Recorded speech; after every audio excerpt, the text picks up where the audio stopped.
إن الحمد لله نحمده ونستعينه ونستغفره ونعوذ بالله من شرور أنفسنا ومن سيئات أعمالنا من يهده الله فلا مضل له ومن يضلل فلا هادي له وأشهد أن لا إله إلا الله وحده لا شريك له وأشهد أن محمدًا عبده ورسوله يا أيها الذين آمنوا اتقوا الله حق تقاته ولا تموتن إلا وأنتم مسلمون يا أيها الناس اتقوا ربكم الذي خلقكم من نفس واحدة وخلق منها زوجها وبث منهما رجالا كثيرا ونساء واتقوا الله الذي تساءلون به والأرحام إن الله كان عليكم رقيبا يا أيها الذين آمنوا اتقوا الله وقولوا قولا سديدا يصلح لكم أعمالكم ويغفر لكم ذنوبكم ومن يطع الله ورسوله فقد فاز فوزا عظيما أما بعد فإن خير الحديث كتاب الله وخير الهدي هدي محمد صلى الله عليه وسلم وشر الأمور محدثاتها وكل محدثة بدعة وكل بدعة ضلالة وكل ضلالة في النار أعوذ بالله السميع العليم من الشيطان الرجيم بسم الله الرحمن الرحيم وإذا أردنا أن نهلك قرية أمرنا متر فيها ففسقوا فيها فحق عليها القول ودمرناها تدميرا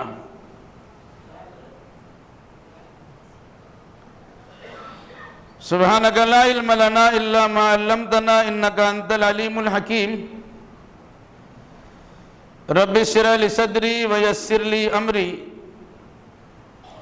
واحلل عقدة من لساني يفقهوا قولي رب زدنی علما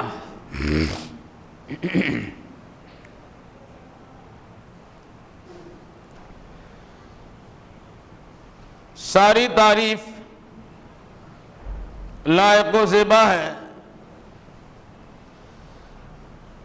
ساری کائنات کے خالق اللہ رب ذوالجلال والاکرام کے لیے اور درود و سلام نازل ہو جملہ انبیاء کرام علیہم السلام پر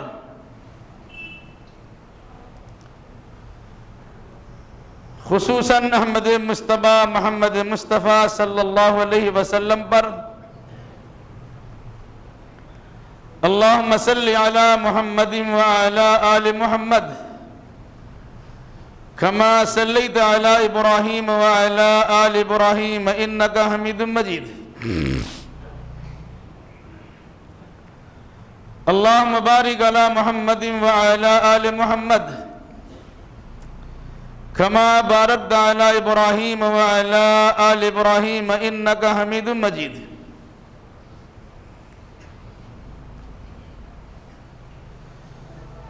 بزرگوں نوجوان ساتھیوں پردہ نشی ماں اور بہنوں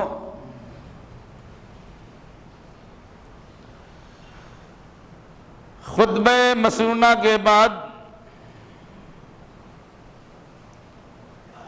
سورۃ الاسراء یعنی سورہ بنی اسرائیل کی ایک آیت کریمہ پڑھی گئی ہے انشاءاللہ الرحمن اسی آیت کریمہ کی روشنی میں کچھ باتیں آپ کے سامنے آج کی اس خطبے میں رکھی جائیں گی اللہ ہمیں صحیح کہنے صحیح سننے صحیح سمجھنے اور صحیح باتوں پر عمل کرنے کی توفیق مرحمت فرمائے آمین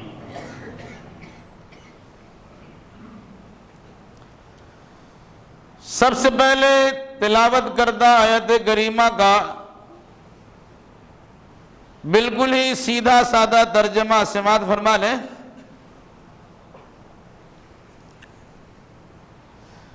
وَإِذَا أَرَدْنَا أَن نُهْلِكَ قَرْيَةً،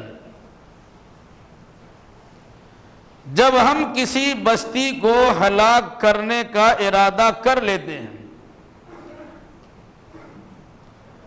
امرنا مترفیہا، تو ہم اس بستی کے مالداروں کو کچھ حکم عطا کرتے ہیں، کچھ حکم دیتے ہیں۔ فَفَسَقُوا فِيهَا، پھر وہ بستی کے مالدار اور سردار قسم کے لوگ اس بستی میں فسق و فجور کرنا شروع کر دیتے ہیں۔ فَدَمَّرْنَاهَا تَدْمِيرًا، تو ہم پورے طور سے اس بستی کو تباہی و بربادی کے گھاٹ اتار دیتے ہیں۔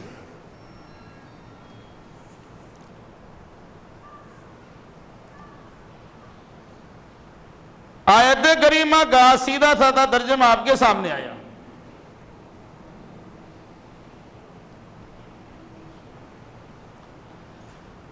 اس آیت کے مفہوم کو مزید واضح کرنے کے لیے اس سے پہلے کی کچھ آیتوں کو اپنے سامنے رکھیے اور پھر اس کے بعد والی کچھ آیتوں کو سامنے رکھیے۔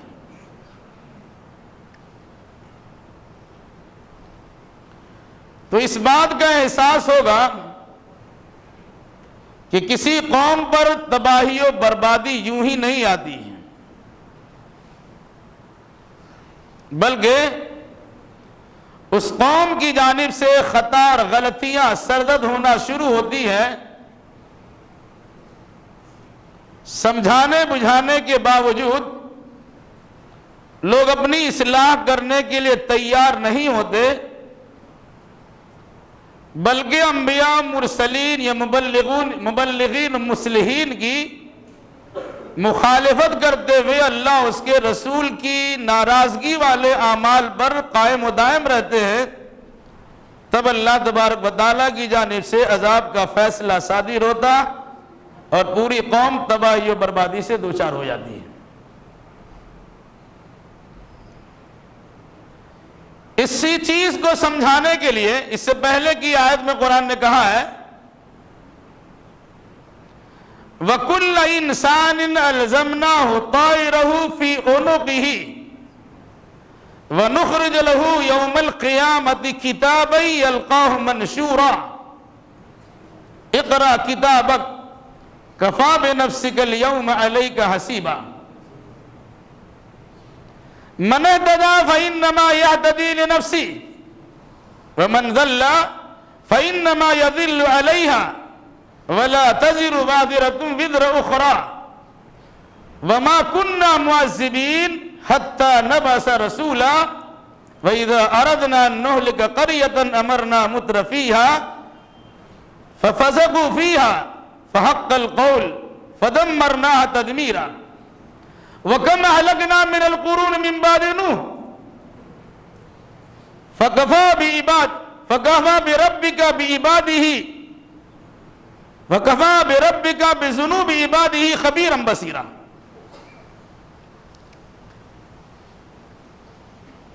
ترجمہ اس طرح ہوگا،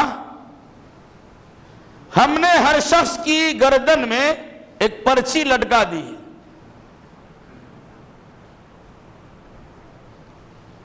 جس پرچی میں اس کے نیک و بد لکھے ہوئے ہیں، اور اسی پرچی کو کل قیامت کے دن ہم کتابی شکل میں ظاہر کریں گے۔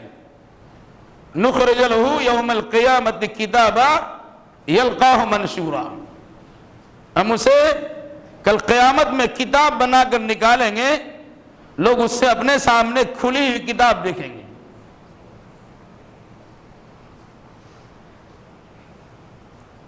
من اهتدى فإنما يهتدي لنفسه،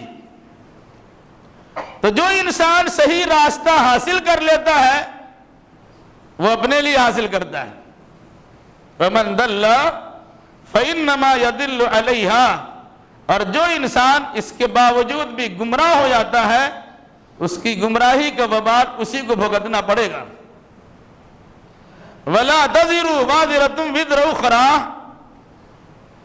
کوئی بوجھ اٹھانے والا کسی دوسرے کا بوجھ نہیں اٹھائے گا۔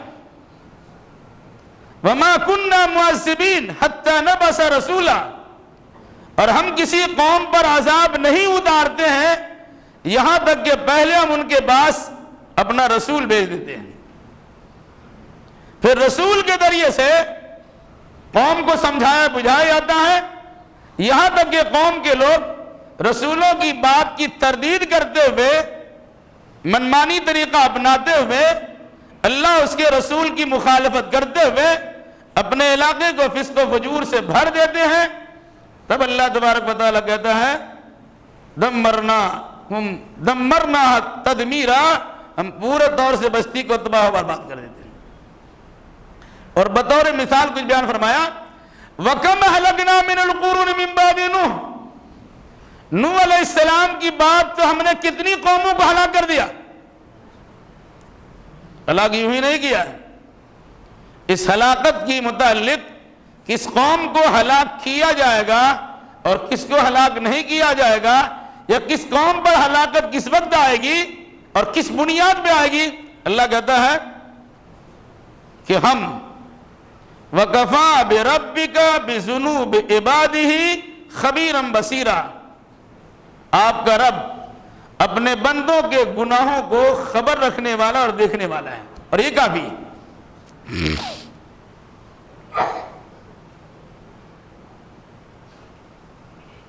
آیت سامنے رکھیے، اِذَا أَرَدْنَا أَن نُهْلِكَ قَرْيَةً أَمَرْنَا مُتْرَفِيهَا، جب کسی بستی کو ہلاک کرنے کا ارادہ ہوتا ہے تو ہم اس بستی کے سردار، مالدار، سرمایہ دار لوگوں کو حکم دیتے ہیں کہ اپنے مال کا استعمال صحیح کرو، اپنی سرداری کے مقام منصب کو سمجھو۔ اگر تمہیں چودھری بنایا گیا، سردار بنایا گیا، صاحب مال بنایا گیا، صاحب اقتدار بنایا گیا، تو اپنی اپنی ذمہ داریوں کو بطور خاص نبھانے کے لیے تیار ہو۔ اب اگر وہ مالدار افراد اپنے مال کے نشے میں چور ہونے کے نتیجے میں اللہ اس کے رسول کے فرمان کو بالائے طاق رکھتے ہیں اور منمانی زندگی گزارتے ہیں، تو قرآن نے کیا کہا؟ فَدَمَّرْنَاهَا تَدْمِيرًا، تب ہم اللہ کو برباد کر دیتے ہیں۔ کئی باتیں اس آیت سے ہمارے سامنے آئی۔ پہلی بات، اگر کوئی انسان انفرادی طور سے ہو یا اجتماعی طور سے ہلاک و برباد ہوتا ہے، اس میں اس کے اپنے قصور کا دخل ہوتا ہے، اللہ تبارک و تعالیٰ کی طرف سے عذاب نہیں ہوتا۔ یا اگر اللہ نے عذاب دیا بھی ہے اس کی غلطی کی سزا کے طور پر دی ہے، اللہ نے ظلم کے ساتھ کسی انسان کو تباہ نہیں کیا کہ اللہ ظالم ہو گیا اور بندے کو تباہ کر دیا، نہیں، بندوں کے ظلم کے پاداش میں اور ان کی غلطیاں اور برے حرکت کے نتیجے میں اللہ عذاب سے دوچار کرتا ہے۔ ایک بات تو یہ ہوئی۔ دوسری بات، ہر چھوٹا انسان اپنے بڑے کی نقالی کرتا ہے، وہ عمر کے لحاظ سے چھوٹا ہو یا مال کے لحاظ سے چھوٹا ہو۔ چھوٹا بچہ اپنے بڑے کی نقالی کرتا ہے، غریب نادار قسم کے لوگ مالداروں کی نقالی کرتے ہیں۔ کیا فرمایا؟ امرنا مترفیہا، مترف کہتے ہیں خوشحال، مالدار، دیہات میں کہتے ہیں بڑا مادور ہے، سرمایہ دار ہے، علاقے کا سردار ہے، اور اگر بڑے پیمانے پر نہ دیکھا جائے تو گھر کا گارجین ہے۔ ہم گھر کے گارجین کو، علاقے کے سردار کو ملک کے سربراہ کو یا عام سرمایہ دار اور مالدار کو نیکی اور بھلائی کرنے کا حکم دیتے ہیں، وہ نیکی اور بھلائی کرنے کے بجائے اپنی دولت کا غلط استعمال کرتے ہیں، عیاشیوں میں، برائیوں میں، فضول خرچیوں میں اور گناہ کے کاموں میں انسان ان دولتوں کا صرفہ کرتا ہے، تو اللہ تبارک و تعالی اس نافرمانی کے نتیجے میں مالدار کے ساتھ ساتھ غریبوں کو بھی اس عذاب کی بھٹی میں چلا دیتا اور اسے تباہ و برباد کر دیتا ہے۔ مطلب کیا ہوا؟ فسق و فجور، گناہ اور خطا غریبوں سے بھی ہوا کرتی ہے، لیکن وہ غریب اپنے امیر کی دیکھا دیکھی میں کرتے ہیں۔ اگر اس طرح بات سمجھ میں نہ آئے تو اس طرح سمجھنے کی کوشش کیجئے۔ ایک انسان خاندانی مالدار ہوتا ہے، اس کے رہن سہن کا انداز الگ ہوتا ہے، اس کا اپنا رکھ رکھاؤ ہوتا ہے، اس کے بعد چھوٹے بڑے کی تمیز ہوتی ہے، کون کس انداز کا ہے، اس کے موقع، اس کے منصب کے لحاظ سے اس کی تعظیم بھی ہوتی۔ لیکن جس انسان کے پاس نیا نیا پیسہ آتا ہے، کچی کمائی آتی ہے، حلال و حرام کی تمیز کیے بغیر اس کے قدموں میں دولت گھوم رہی ہوتی ہے، تو ایسے ہی انسان کا مزاج بدل جاتا، وہ زمین پہ رہتا ہے لیکن عرش معلیٰ پہ اس کا قدم رہتا ہے،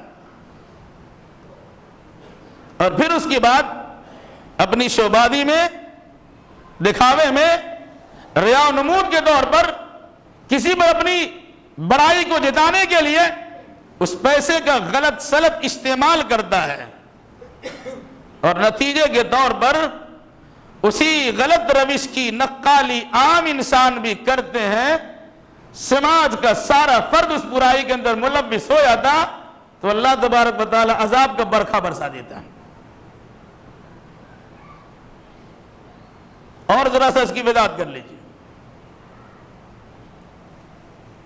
اللہ نے مال دیا ہے، مال اللہ کی بہت بڑی نعمت، اس سے پہلے بات آ چکی ہے، مال کو قرآن نے خیر کہا ہے، وَمَا أَنفَقْتُم مِّن خَيْرٍ، جو مال، جو خیر تم خرچ کرو گے، مال بھلائی، لیکن اگر مال کا استعمال آپ نے غلط کیا یا مال کی کمائی غلط کی تو وہ شر ہی شر ہے۔ انما اموالکم واولادکم فتنہ، انسان کی اولاد بھی اور انسان کا مال و دولت بھی فتنہ کا سامان ہے۔ تو مال اللہ نے دیا، اس کی قدر کیجئے۔ گزشتہ ہفتہ بات آ چکی ہے کہ جب انسان اللہ کی نعمت کی ناقدری کرتا ہے تو اللہ نعمت چھین لیتا ہے۔ وہ آیت آپ کے پاس رہنی چاہیے یاد، وَضَرَبَ اللَّهُ مَثَلًا قَرْيَةً آمِنَةً كَانَتْ آمِنَةً مُطْمَئِنَّةً يَأْتِيهَا رِزْقُهَا رَغَدًا مِّن كُلِّ مَكَانٍ فَكَفَرَتْ بِأَنْعُمِ اللَّهِ فَأَذَاقَهَا اللَّهُ لِبَاسَ الْجُوعِ وَالْخَوْفِ بِمَا كَانُوا يَصْنَعُونَ۔ ایک بستی کی مثال اللہ نے سنائی ہے کہ بڑے امن و امان کے ساتھ اور اطمینان و سکون کے ساتھ ان کی زندگی گزر رہی تھی، لیکن ہر چہار جانب سے روزی ان کے پاس پہنچ رہی تھی، لیکن فَكَفَرَتْ بِأَنْعُمِ اللَّهِ، اللہ کی نعمت کی ان لوگوں نے ناقدری کی۔ فَذَاقَهَا اللَّهُ لِبَاسَ الْجُوعِ وَالْخَوْفِ، اللہ نے بھوک اور خوف کا لباس ان کو پہنا دیا، یعنی ان کی زندگی کا لازمی حصہ بھوک ڈال دیا اور خوف کو ڈال دیا، بھوک مری سے بھی دو چار ہوئے اور خوف و ہراس سے بھی دو چار ہوئے۔ قرآن یہ بھی کہا بِمَا كَانُوا يَصْنَعُونَ، ان کے کرتوت کی سزا ہے۔ تو جب انسان کو مال عطا ہوتا، دولت ملتی ہے، اس کا استعمال غلط کرتا ہے، اور اس استعمال مال کے غلط کے نتیجے میں انسان اپنے آپ کو تباہی اور بربادی کے دہانے پر لے آتا. اب اگر اس کا دیکھا دیکھی دوسرے لوگ بھی کرتے ہیں نقالی کے طور پر, تو پورا سماج اس کا بگڑتا ہے, اور بگڑنے کے نتیجے میں فحق علیہ القول, تو اللہ کے عذاب کا کلمہ صادق آ جاتا ہے, یعنی اس پر حجت تمام ہو جاتی, اور یہ سمجھ نہیں آتا یہ اللہ کے عذاب کے مستحق ٹھہر چکے ہیں. فدمرنا تدمیرا, تب اللہ تباہی و بربادی سے دوچار کرتا ہے. اب دیکھ لیجئے سماج میں جس قوم میں بھوکمری ہے, جس قوم میں تعلیم کی کمی ہے, جس قوم میں اسکول نام کی کوئی چیز نہیں ہے, جس قوم میں بے شمار لوگ غریب و نادار ہیں, اس قوم کے چند چیدہ چنندہ منتخب افراد کے حالات پہ جائزہ لیجیے.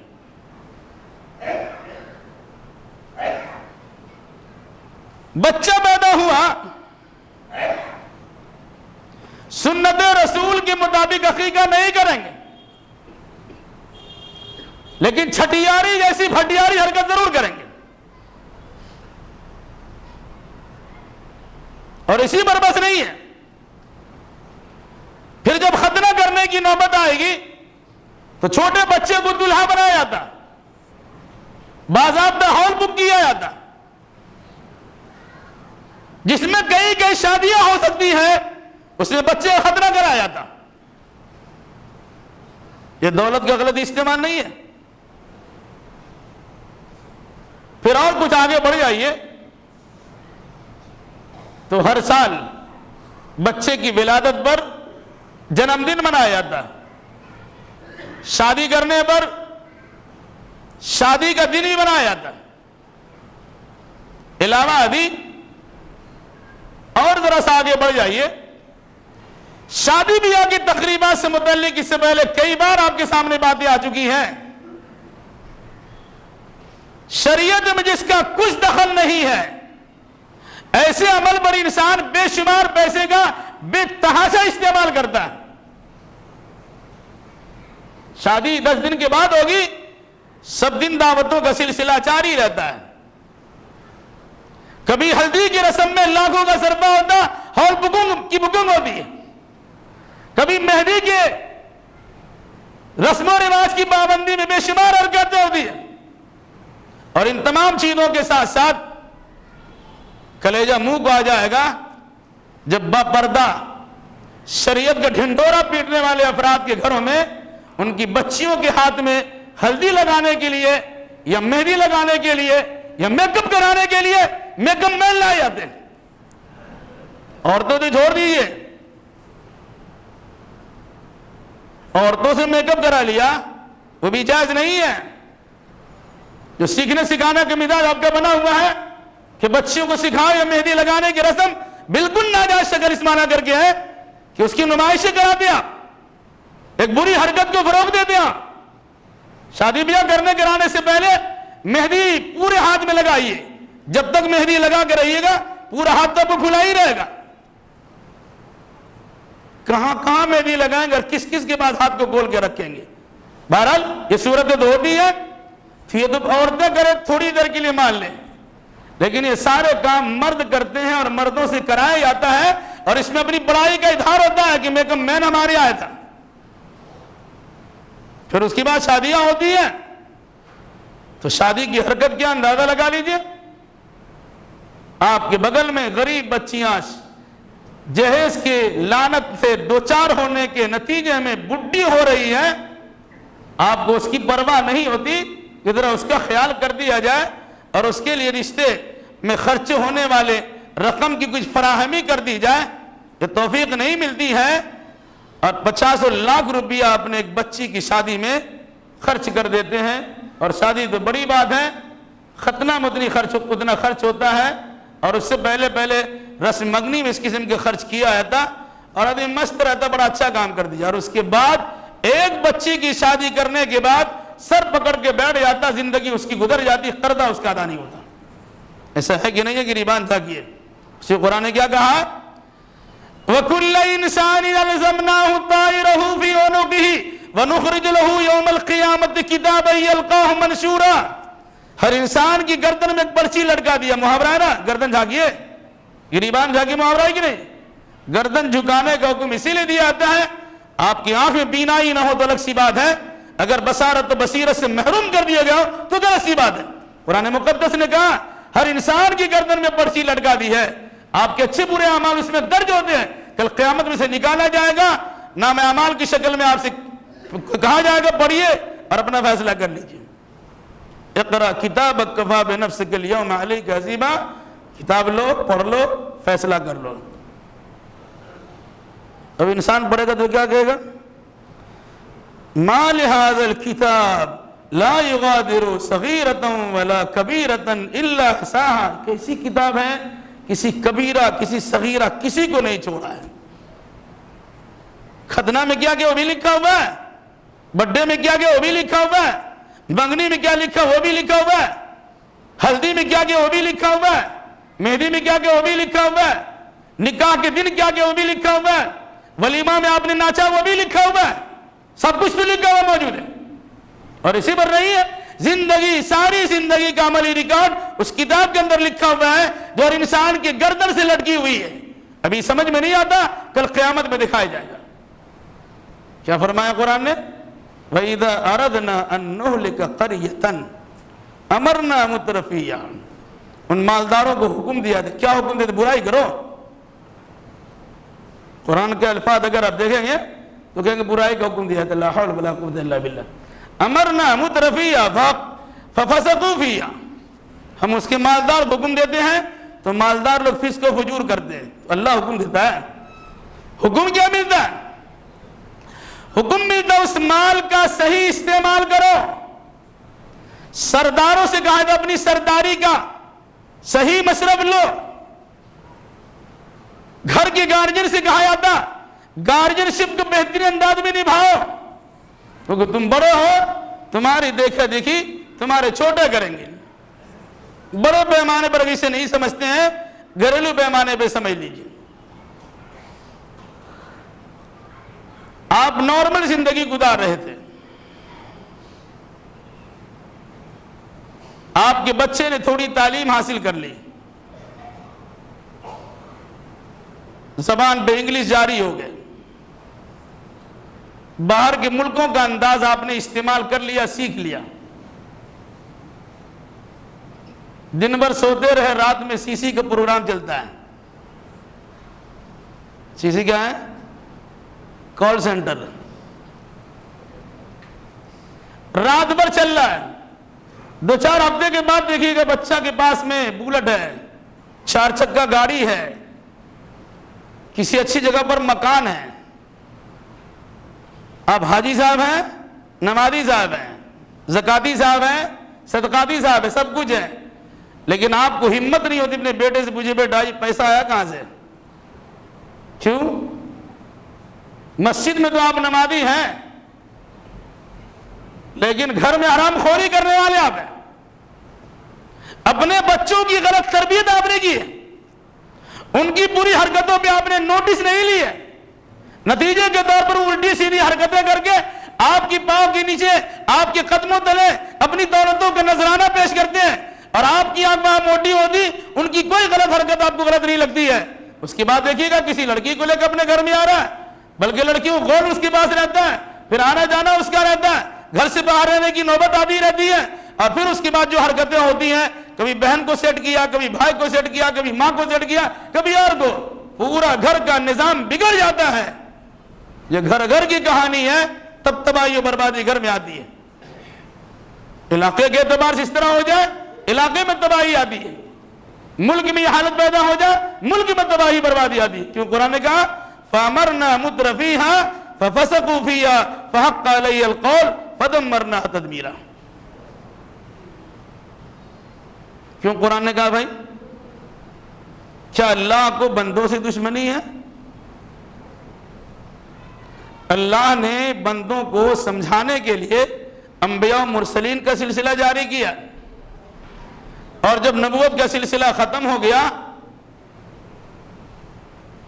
تو دعوت و تبلیغ کا سلسلہ شروع ہوا اور دور مبلغین اور مصلحین پیدا ہوئے، اور قرآن و حدیث کی روشنی میں لوگوں کی علمی تشنگی کو بجھانے کے لیے ہر دور میں علماء اور دعات، مبلغین اور مصلحین کام کرتے ہیں۔ لیکن ایسے وقت میں عمرا کا، سردار کا، سرمایہ دار کا، خوشحال کا، فارغ البال انسان کا سوچتا ہے مولوی صاحب ہمارے دروازے پر آتے ہیں، ان کو کچھ دے کے چپ کر دیتے ہیں۔ اور ایسے ضمیر فروش لوگ بھی ہیں جہاں ان کے پاس پہنچے اشارہ آبرو کو دیکھ کر فتویٰ بھی دیتے ہیں، کچھ آرام ہے، نہیں چل سکتا ہے، کیونکہ ماد و مال سے ان کا جیب بھی گرم ہو رہا ہے۔ بھائی کسی کی عاقبت کو اچھا خراب کرنے کے لیے اپنی عاقبت کیوں خراب کریں؟ آپ کی بری حرکتوں پر اگر ہماری نگاہ پہنچتی ہے، اگر آپ کے پاس ہماری پہنچ ہوتی ہے تو ہم آپ کی غلطی کیوں نہ بتائیں؟ آپ کو تکلیف ہوگی تو دو روٹی اپنے گھر میں کھا لیجئے گا، آرام سے آپ رہیے، آرام سے ہم کو بھی رہنے دیجیے۔ اس لیے قرآن نے کیا کہا؟ جب کسی قوم کی تباہی کا ارادہ کرتے ہیں، اب بولے جب اللہ تباہی کا ارادہ کر ہی لیا تو کون بچا سکتا ہے؟ نہیں، اس سے پہلے کی آیت کو شامل کیجئے، وَمَا كُنَّ مُعَذِّبِينَ حَتَّى نَبْعَثَ رَسُولًا، ہم کسی قوم کو عذاب نہیں دیتے ہیں جب تک کہ ان کے پاس رسول بھیج نہیں دیتے ہیں۔ اب رسول کے بھیجے جانے کے بعد لوگ اللہ اور اس کے رسول کی مخالفت کر کے اپنے آپ کو تباہی کا مستحق ٹھہرا لیتے ہیں، اپنے آپ کو تباہی کا حقدار بنا لیتے ہیں۔ تب اللہ تبارک و تعالیٰ کہتا ہے اب ایسے انسان کی تباہی و بربادی تو مقدر ہو چکی ہے، اور ہم نے ارادہ بھی کر لیا کہ اسے تباہ و برباد کر دے، پھر بھی اسے سمجھانے سدھارنے کے لیے پھر انبیاء و مرسلین کو بھیجتے ہیں، یا مبلغین اور دعات کو بولتے ہیں، بھیجتے ہیں، اور اس کے باوجود سدھرنے کے لیے تیار نہیں ہے تو اس پر حجت تمام ہو جاتی ہے اور عذاب کا کلمہ صادق آ جاتا ہے، پھر تباہی و بربادی اس کی مقدر بن جاتی ہے۔ اس لیے میرے بھائیوں، ابھی اس حقیقت کو سامنے رکھیے کہ آپ غریبوں کے لیے اچھی مثال بنیں گے یا بری مثال بنیں گے۔ اس سے پہلے میں یہ بات کہہ چکا ہوں، گجرات کے فساد سے متعلق دو عالموں کی زبانی میں نے یہ بات سنی کہ فساد کے موقع پر دلت اور مزدور طبقہ کے لوگوں نے مسلمانوں کے امیر طبقہ کے انسانوں کو بری طرح مارا ہے۔ فساد میں تمہارا ہی آتا ہے۔ اس سلسلے میں باضابطہ ایک عالم دین نے قبائلی علاقے میں پہنچ کر ان کے سربراہوں اور سرداروں سے گفتگو کی کہ بھائی فساد تو سمجھ میں آتا ہے، لیکن اس بے دردی کے ساتھ بری طرح آپ نے اس کو کیوں مارا؟ تو ان کی زبانی جو رپورٹ ہمارے سامنے آئی، انہوں نے بتایا کہ دلت قسم کے لوگوں نے کہا یہ مسلمان لوگ ہیں جن کے مکانات بڑے اچھے ہیں، ان کے گھروں میں جب بریانی پکتی ہے اس کی خوشبو باہر سنائی دیتی ہے، شادی بیاہ کا جب موقع آتا ہے دربار لگتا ہے یا علاقے کو سجایا جاتا اور ڈیگ پر ڈیگ چڑھائے جاتے، اس کی بھی خوشبو پھوٹ رہی ہوتی ہے۔ ہم غریب و نادار کے دل میں یہ بات آتی کاش کہ ہم کو بھی کچھ مل جاتا، ہمارے لیے بھی کچھ بندوبست ہو جاتا، لیکن یہ مردود قسم کے لوگ ایسے ثابت ہوئے کہ کھاتے تو کھاتے ہیں، ان کھانا کو برباد کرتے ہیں، نقصان کر دیتے، لیکن ہمیں دینے تک کے لیے تیار نہیں ہوتے۔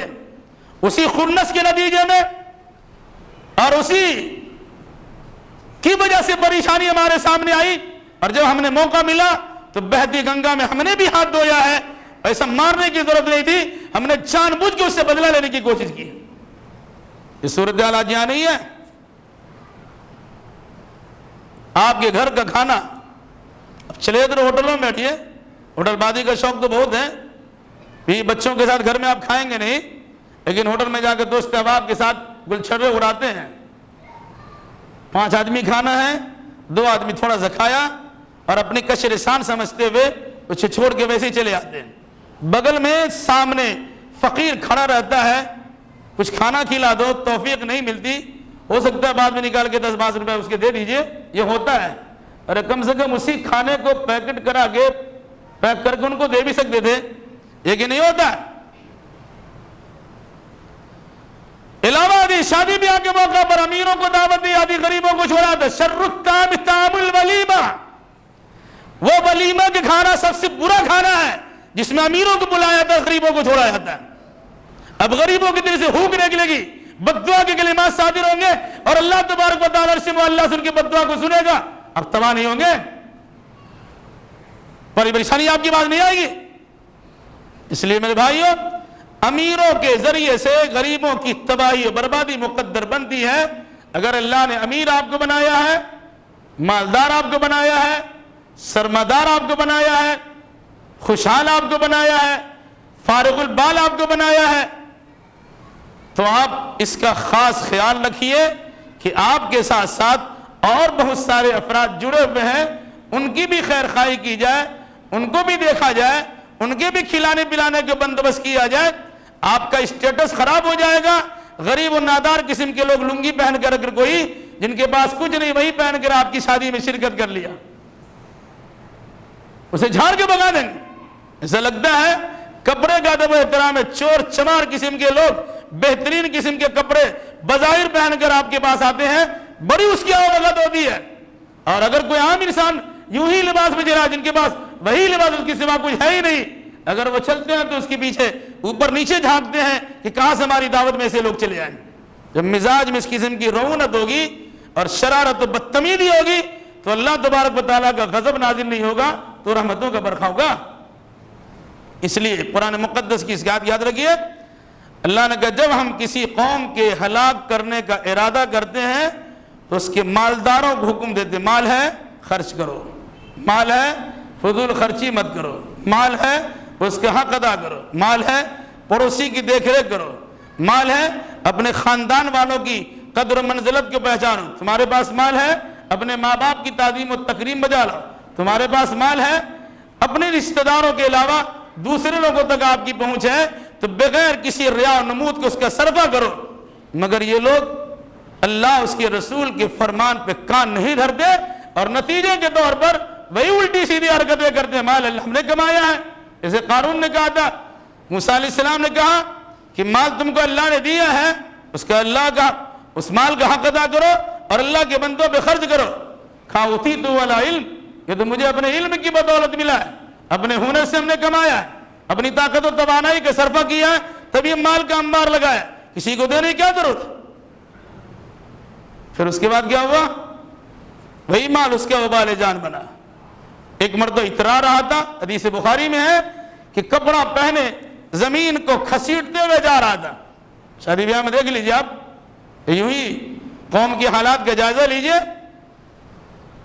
کہ سڑکوں کو الگ سے صفائی کرنے کی ضرورت نہیں پڑتی، آپ کے کپڑے سے سڑکیں صاف ہو جاتی ہے۔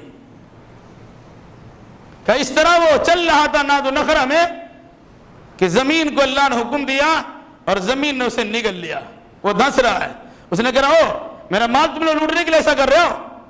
تو اللہ کی جانب سے وہاں کے لوگوں کے دلوں میں یہ بات ڈالی گئی، اس کا مال سب جمع کرو اور اس کے گردن پہ ڈالو، سر پہ ڈالو۔ حدیث رسول کے مطابق وہ اپنے تمام مال کے ساتھ زمین میں دھس رہا اور قیامت تک دھستا جائے گا۔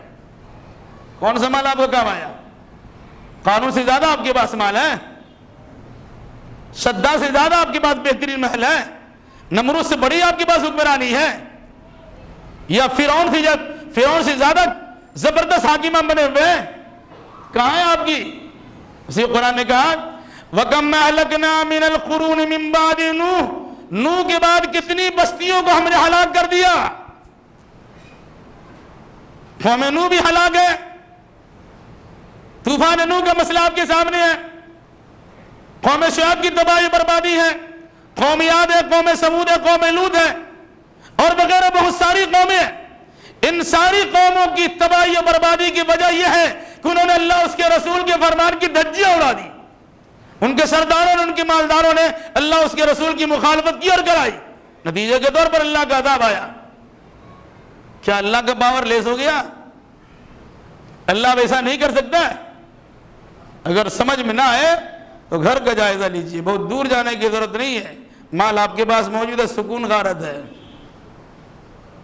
بیٹی الٹی حرکت کر رہی ہے، ناک کٹ جا رہی ہے، بیٹے نے کسی کو پکڑ گھر میں لا کے شادی یہ کیا کہ نہ کیا، پہلے سے لا کے رکھا، سماج میں آپ کی بدنامی ہو رہی ہے، گھٹ گھٹ کے تو مر ہی رہے۔ پھر ایک دن وہ بھی تباہی و بربادی کی آتی ہے کہ آپ نے بیٹے سے کچھ کیا نہیں مانا تو پنکھا سے جھولا ہوا ہے یا چھت سے ٹپک رہا ہے، اور بیٹی صاحب نے کچھ کہہ دیا تو پنکھا سے جھولی ہوئی ہے یا لا کے ختم کر لیا۔ یہ تباہی نہیں ہے؟ اور پھر اس کے بعد اگر ایسی تباہی و بربادی کو، اخلاق کی باختگی کو اب گوارا نہیں کر پاتے ہیں تو میاں بیوی گھر میں بیٹھے ہوئے خودکشی کر لیتے ہیں کہ لوگ ہم کیا منہ دکھائیں گے۔ ایسا ہے کہ نہیں؟ یہ کہانی گھر گھر کی ہے، الگ سی بات ہے، آپ اسے ظاہر نہ کیجیے۔ اللہ سے دعا کیجیے کہ اللہ نے اگر آپ کو مال دیا ہے، سرداری دی ہے، چودراہٹ دی ہے، خوشحالی دی ہے، فارغ البالی دی ہے، بورانی کیفے سے بچایا ہے، بہترین قسم کا مکان دیا ہے، خوف و ہراس سے دور کیا ہے، کھانے پینے کا بندوبست کرایا ہے، تو اللہ کی ساری نعمتوں کی قدر کیجیے اور اس کی شکر گزاری کیجیے۔ پھر اللہ تبارک و تعالی شکر گزاری کرنے کے نتیجے میں نعمتیں عام طور سے زیادہ دیتا ہے، اور اگر ناقدری کی جاتی ہے تو اللہ کا عذاب آتا، تباہ و برباد کر دی جاتے ہیں۔ اللہ ہمیں اور آپ کو اور جملہ مسلمانوں کتاب اللہ اور سنت رسول اللہ کی روشنی میں حقیقت احوال کو سمجھنے سمجھانے کی توفیق مرحمت فرمائے۔ الہی جو بیماروں سے شفاء کامل و عاجل عطا فرما دیں، جو مقروض ہیں انہیں قرض ادا کرنے کی سہولیات فراہم کر دیں، جو ماخوذ و گرفتار ہیں ان کے لیے رہائی کے اسباب پیدا کر دیں، جن جن لوگوں نے دعا کی درخواست کی الہ العالمین ان تمام کی جائز مراد کو پوری فرما دیں، ان کے مریضوں کو شفا دے دے اور ان کے پریشان حال لوگوں کی پریشانی کو دور فرما دیں۔ جب تک ہمیں زندہ رکھ کتاب اللہ اور سنت رسول اللہ پر عمل کرتے زندہ رکھ، اور جو ہمارا خاتمہ ہو انہی دونوں کی تربیت ارشاد کرتے ہمارا خاتمہ ہو۔ اقول قولی ھذا واستغفر اللہ لی ولکم ولسائر المسلمین وآخر دعوانا ان الحمد للہ رب العالمین۔